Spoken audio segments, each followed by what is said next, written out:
देख रहे हैं जन विचार एक्सप्रेस। आज हमारे साथ बिहार प्रवक्ता विनोद शर्मा जी हैं। सर, कल प्रधानमंत्री नरेंद्र मोदी का बिहार दौरा है, जिसपे तेजस्वी प्रसाद यादव ने कटाक्ष करते हुए कहे हैं कि यहाँ रोजगार देने के लिए आ रहे हैं या सिर्फ राजद परिवार को गाली देने के लिए आ रहे हैं। आखिर आ क्यों रहे हैं, या फिर जो जमाई आयोग बना है उसे माला पहनाएंगे? देखिए, यशस्वी प्रधानमंत्री नरेंद्र मोदी जी इस बार प्रधानमंत्री बनने के बाद तीसरी बार 5वीं बार बिहार आए, और जब भी आए हैं तो बिहार में सौगातों की झड़ी लगा दी है। बिहार के विकास के लिए बहुत बड़ी बड़ी घोषणाएं की हैं, बहुत सारी योजनाएं दी हैं, एयरपोर्ट दिए, एम्स दिए, ग्रीन कॉरिडोर बनाया 3-3, तो बहुत बड़े बड़े काम कर रहे हैं बिहार के लिए। और बिहार से उनको खास करके भी पहले से ही दिलचस्पी है, बिहार के प्रति उनको प्रेम है, और वही प्रेम इन लोगों को घबराहट बन रहा है। तेजस्वी यादव हो, राजद के लोग हो, कांग्रेस के लोग हो, लगता है कि बिहार में इतना काम हो रहा है, क्या जवाब देंगे जनता को। उस समय तो सड़क खन दिए जाते थे, तेजस्वी यादव लालू जी के समय में, राबड़ी जी के समय में हॉस्पिटल और स्कूलों में जानवर बांधे जाते थे, कोई काम तो होता नहीं था। तो बिहार की जनता देख रही है कि आज गांव-गांव में हमने सड़क पहुंचा दिया है, बिजली पहुंचा दी है, शौचालय बना दिया है, और हर स्तर पर बिहार को ऊंचा करने का काम किया है, जिसकी घबराहट साफ दिख रही है उनके चेहरे पर। और वो जानते हैं कि मोदी जी फिर इस बार आएंगे तो बिहार में बहुत बड़ी बड़ी सौगातें देंगे, जिससे बिहार का विकास होगा, जनता के पास जाने लायक लोग नहीं रहेंगे।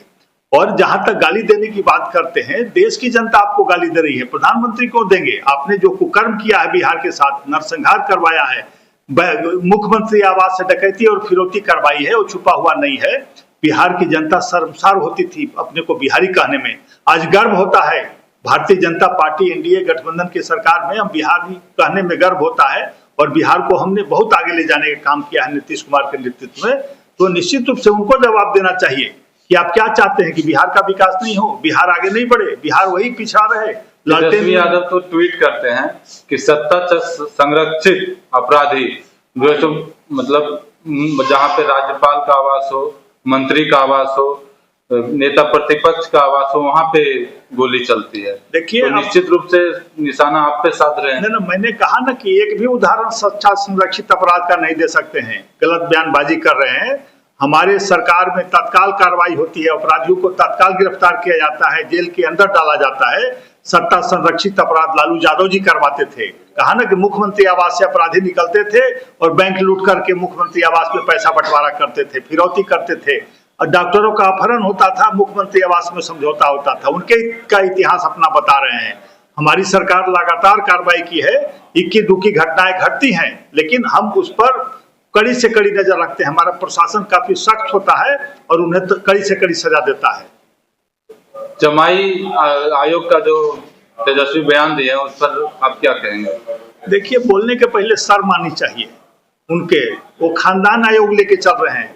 पिताजी मुख्यमंत्री से हटे तो माताजी मुख्यमंत्री, माताजी हटी तो बेटाजी उप मुख्यमंत्री, बेटाजी मंत्री, बहन राज्यसभा मेंबर, बहन को एमपी का टिकट, तो पूरे खानदान को लेके चलते हैं। वो राष्ट्रीय जनता दल नहीं, खानदान दल है, वो खानदानों के लिए है। इक्के दुक्के लोग आते हैं और जाते हैं, तो उनको जवाब देना पड़ेगा। आपके लिए बड़ा चुनौती कौन है, राष्ट्रीय जनता दल या पीके? देखिए, पीके कौन, किसका नाम ले रहे हैं, किस गली में है पीके? 5 वोट नहीं है, ये तो मात्र एक प्रचारक थे, इवेंट मैनेजर थे, तो क्यों जनता वैसे लोग पर विश्वास करेगी? वो तो बिहार बदलाव की बात कर रहे हैं। अरे भाई, कोई भी कर सकता है, सड़क पर चौराहे पर खड़ा होकर हम भी कर सकते हैं, कोई व्यक्ति कर सकता है। तो किसी को कहने का अधिकार है, बोलने का अधिकार है, लेकिन आपने क्या किया है बिहार के लिए, क्या सोचा है, बिहार को क्या योगदान दिया है? शायद वो भूल जाते हैं कि जगन्नाथ मिश्रा जी भी 4 बार मुख्यमंत्री थे इस बिहार के, केंद्रीय मंत्री थे, जन विकास पार्टी बनाई थी, तो क्या हाल हुआ था? जब उतनी बड़ी छवि जिसकी लोकप्रियता काफी थी बिहार में, जनता ने विश्वास नहीं किया, तो जन विकास पीके हो चाहे राजद हो, दोनों अप्रासंगिक हो चुके हैं। राजद जनता की नजरों से गिर गई है, लेकिन अभी भी ये सुधरने का नाम नहीं ले रहे हैं। हमारे लिए कोई चुनौती नहीं है, जनता हमारे साथ है, जनता के आशीर्वाद से फिर हम 2/3 बहुमत से सरकार। बिहार बदलाव यात्रा पर है प्रशांत किशोर, उनके सभा में अच्छा खासा भीड़ देखा जा रहा है। अरे भाई, 100-200 भीड़ कोई भीड़ होता है? गांधी मैदान में आप भीड़ नहीं देखा? प्रदेश अध्यक्ष दिलीप जायसवाल जी उन पर FIR करते हैं सोशल मीडिया को लेकर के, लेकिन वो चैलेंज करते हैं कि अगर हमें गलत साबित हो जाए तो मैं राजनीति छोड़ दूंगा। ना, साबित हो चुके हैं, गलत साबित हो जाए, गलत साबित हो गए हैं। हमारा सोशल मीडिया, हमारा पार्टी का, तो बोले कि दिलीप जायसवाल को सोशल मीडिया का कुछ समझ ही नहीं है। ना, खुद समझ है, समझ उनको लेना पड़ेगा, क्योंकि बहुत चालाक बन रहे हैं ना, जगह पर आ जाएंगे पीके।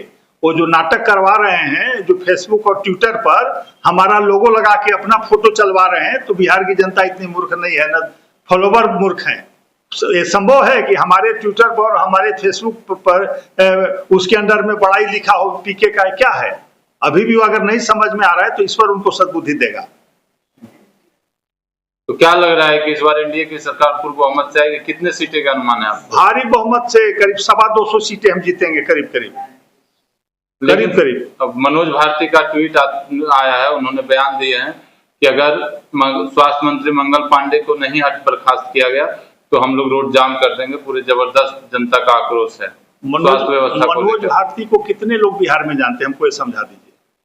मैं भी अभी कंफ्यूज कर रहा था कौन मनोज भारती। तो प्रदेश अध्यक्ष हैं, लेकिन चर्चा आपने किया था पीके के लिए, इसलिए आया कि एक आदमी को उन्होंने बनाया है हाथ पकड़ के। तो ऐसा कहीं कुछ नहीं है, कोई संगठन उनके पास नहीं है और कुछ नहीं है उनके पास। तो निश्चित रूप से वो कुछ लोगों का जमावड़ा लेके चल रहे हैं पीके, जो रिटायर्ड लोग हैं, कुछ पैसा कमाए हैं, जो लोग अति उत्साही हैं, टिकट चाहते हैं, वैसे लोग उनके साथ हैं, उनको मुबारक हो। लेकिन मंगल पांडे जी ने एक इतिहास रचा है स्वास्थ्य विभाग में। आज एशिया का सबसे बड़ा हॉस्पिटल पीएमसीएच बन के तैयार है, करीब एम्स बने, बहुत बड़े काम हुए बिहार में। सर उसी अस्पताल में बेड नहीं मिलता है। अरे भाई, बेड कहाँ नहीं मिलता है? कहाँ की बात कर रहे हैं? कहाँ बेड? पीएमसीएच की बात कर रहा हूं। पीएमसीएच में बेड पूरा मिलता है। हमारे इतने लोग हैं, आ रहे हैं कि भीड़ लगी रहती है। पहले लोग जाते नहीं थे सरकारी अस्पताल में, तो स्वाभाविक है बेड कभी कभी कम पड़ जाते हैं, तो उसकी व्यवस्था की जा रही है। उसी के लिए तो 5-4 बेड का हॉस्पिटल बनाया गया कि बेड कम ना पड़े। तो आगे